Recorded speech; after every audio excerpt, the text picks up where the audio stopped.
Yan guys, ituturo ko sa inyo ngayon kung paano mag-withdraw ng fund mula sa XRP Binance. Ang punta sa coins.ph. Yan, punta muna tayo sa coins.ph. May laman tayong 5,682. Punta lang tayo sa receive.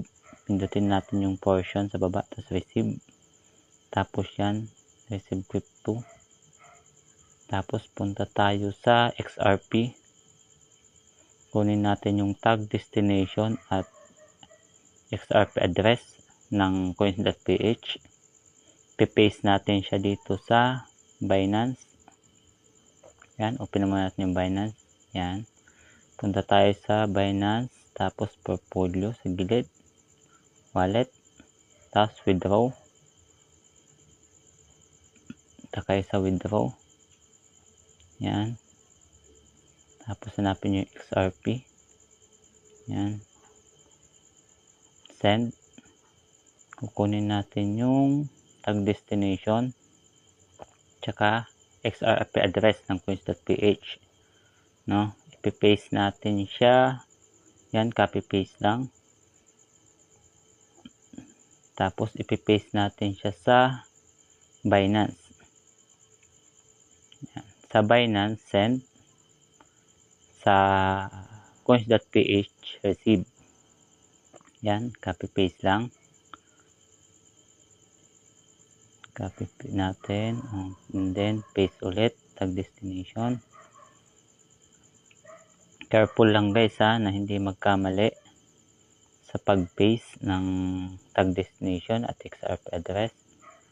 Double check natin maigi kasi sayang ng fund kapag nagkamali, hindi na siya ma-refund.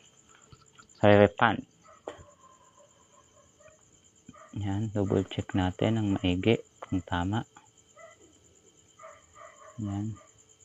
From Binance to coins.ph. Yan, okay na. Yan, pindutin natin sa gilid, withdraw. Withdraw na natin. Yan, double check. Maigi. Pwede nyo rin gamitin ang QR code guys kung gusto nyo. Yan, punta tayo sa yan, send XRP.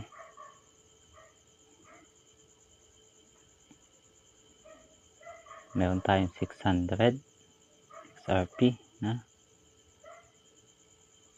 Yan, continue nyo lang. Yan, kulay yellow sa baba. Yan. Yan, at this.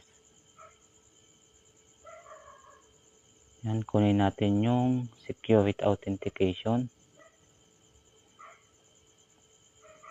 Yan, naka-Google authenticated kasi tayo. Security verification. Yan, para safe. Safe kasi siya guys. Yan, successful na processing. Processing na yung XRP natin. Wait lang natin mga 1 to 5 minutes. Pinakamahaba. Yan, waiting lang tayo. Processing na yung XRP natin. And then, punta tayo sa coins.ph natin. Yan. Tingnan natin. Ayan, pumasok na. Pumasok na siya. Nandito na yung XRP natin. Meron tayong 800 XRP. Nagkakahalaga ng 22,709. Yan. Punta tayo sa XRP. Tapos, i-sell nyo guys kay coins.ph.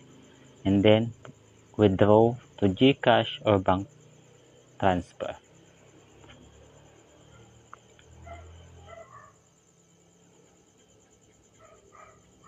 Thank you for watching. Pa-like naman ako guys and subscribe. Thank you.